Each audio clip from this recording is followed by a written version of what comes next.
Mesdames, Messieurs, installez-vous. On a choisi effectivement de diviser, comme vous l'avez vu, la salle en deux, de telle sorte que vous soyez assis, bien qu'on vous promette de ne pas être long. Que signifie ce mot bientraitance? Comment on l'orthographie? Un seul tenant avec un trait d'union.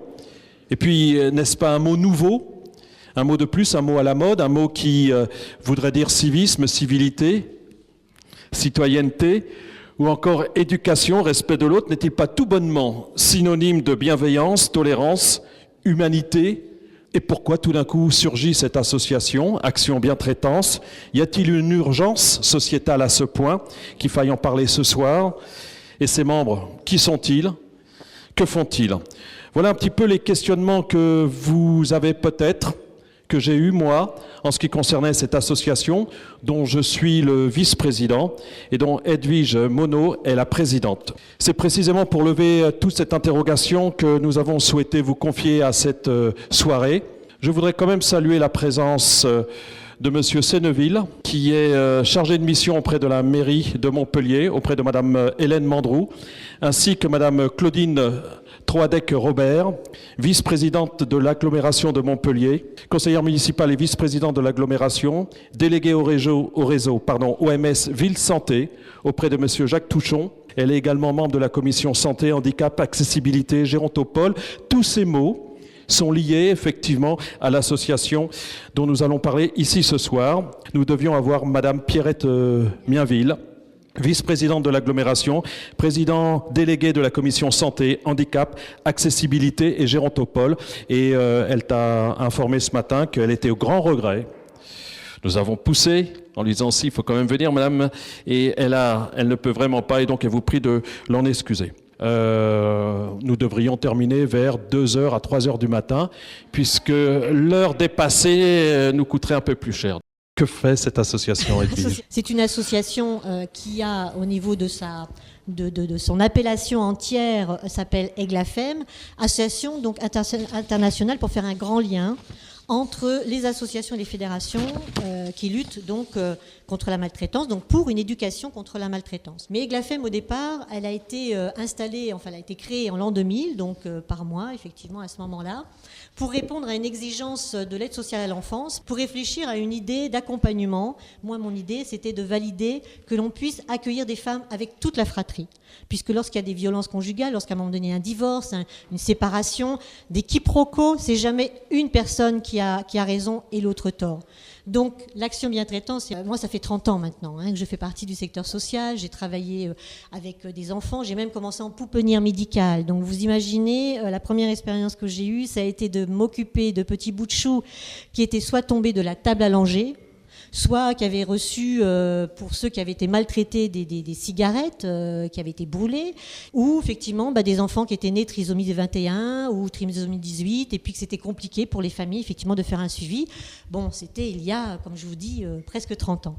Donc le paysage social a changé, heureusement, grâce effectivement à beaucoup de gens, il y a eu, et des politiques.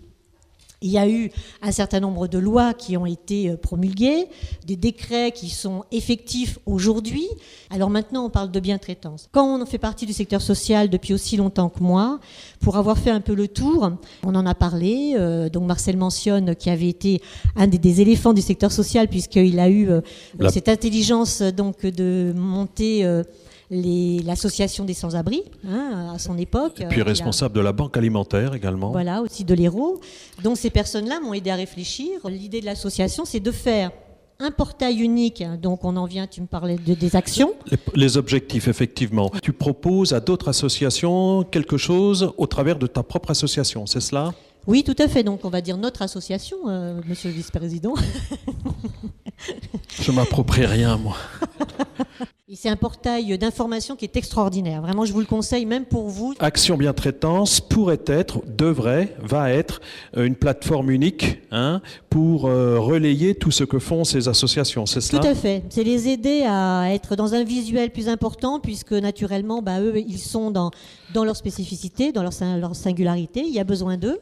Mais en même temps, au-delà de ça, l'idée, c'était d'avoir effectivement sur la même portée musicale toutes les organisations qui travaillent sur la maltraitance et toutes les organisations qui travaillent sur la bientraitance. On peut tout à fait être dans la maltraitance sans être dans la malveillance. D'être repérés, nous, comme une association porteuse, on va dire, d'une réflexion éducative.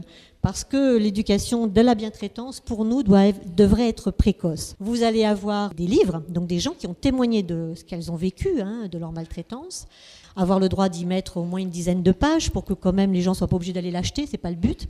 Donc les travaux des laboratoires qui travaillent donc sur les empreintes et sur les mécanismes de la maltraitance, comment elles s'installent. Pourquoi c'est aussi difficile d'être dans la résilience ? Voilà, pour ne pas faire pleurer, mais pour vous donner néanmoins quelques chiffres, effectivement, Edwige, en ce qui concerne la maltraitance sur les enfants et les adolescents, aujourd'hui en France, près de 100 000 cas connus d'enfants en danger, 10% de plus qu'il y a 10 ans, 44% des enfants maltraités ont moins de 6 ans.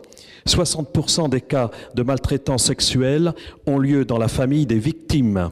800 décès par an imputables à de mauvais traitements infligés par les parents. Pour les femmes, la lutte contre la violence faite aux femmes déclarée grande cause nationale 2010. Une femme meurt tous les 3 jours suite à des violences. En 2009, 654 000 femmes ont déclaré subir des violences physiques ou sexuelles, 20 000 de plus qu'en 2008. Un homme meurt tous les 10 jours, ils sont plus longs à mourir, Un homme meurt tous les 10 jours de violences conjugales en France. Eh ouais, 120 000 hommes sont victimes de violences exercées par leur conjointe. 127 000. En 2006, 37 hommes mouraient tués par leur conjointe. Dans 75% des cas, ces hommes battaient leur conjointe. Bon, c'est la réponse à la bergère. Sur les personnes âgées et handicapées, 2 petits mots encore, près d'un nouveau cas de mauvais traitement chaque semaine par département. L'idée, c'est de se dire, bon voilà, il y a des associations qui s'en occupent. Donc il y aura régulièrement, une fois par mois, l'idée de faire une conférence, qui sera une conférence ouverte au public, avec normalement, on l'espère, à chaque fois une petite vidéo, quelques PowerPoint, qui permettra effectivement d'alimenter les débuts de conversation, et où ces jours-là seront récupérés vos questionnements qui n'auront pas pu être abordés, de manière à ce qu'une prochaine conférence soit plus orientée dans le sens éventuellement de ce que vous souhaiteriez voir débattre. J'en profite aussi pour saluer Radio Campus, donc qui ont eu la gentillesse de faire la prise de son de toute cette soirée. Et ça sera sur les réseaux sociaux. Plateforme d'information, conférences pour mieux faire comprendre quand elle commence. Des interviews également. Être bienveillant implique d'être éduqué. En quoi est-il important d'être éduqué à la bienveillance ? C'est une attitude qui n'est donc pas innée. Éduquer dans le sens enseigner, dans le sens apprendre, dans le sens comprendre. Parce que lorsque l'on comprend un peu mieux comment que ça se passe au niveau du cerveau, comment, lorsque l'on entend une information, elle nous arrive. Et ce sont ce type d'informations qui, j'espère, fera l'occasion donc de la prochaine conférence. Il y a les travaux de certains chercheurs qui sont déjà, qui commencent à être sur le site. Bon, un vrai travail à faire sur soi, mais également envers les autres. Tu envisages également de faire des formations auprès des professionnels ? Ce qu'il faut savoir, c'est que la loi 2007 oblige normalement les personnes qui sont dans l'accompagnement, mais ce qu'il faut penser, c'est aussi les personnels, par exemple, de la CAF, ou ceux qui font passer les piétons sur le chemin de l'école. Toutes ces personnes-là de l'accompagnement devraient avoir, dans leur formation initiale ou dans leur formation continue, une formation sur la bientraitance, qu'est-ce que c'est, et qu'est-ce que c'est que la prévention. Ok, Edwige, mais maintenant je sais que tu attends un événement dont il faut que tu parles. Le Festival de Cannes vient de cesser, il te laisse la place aux victoires de la bientraitance. Alors qu'est-ce que c'est que cette affaire ? On a cette prétention, ouais.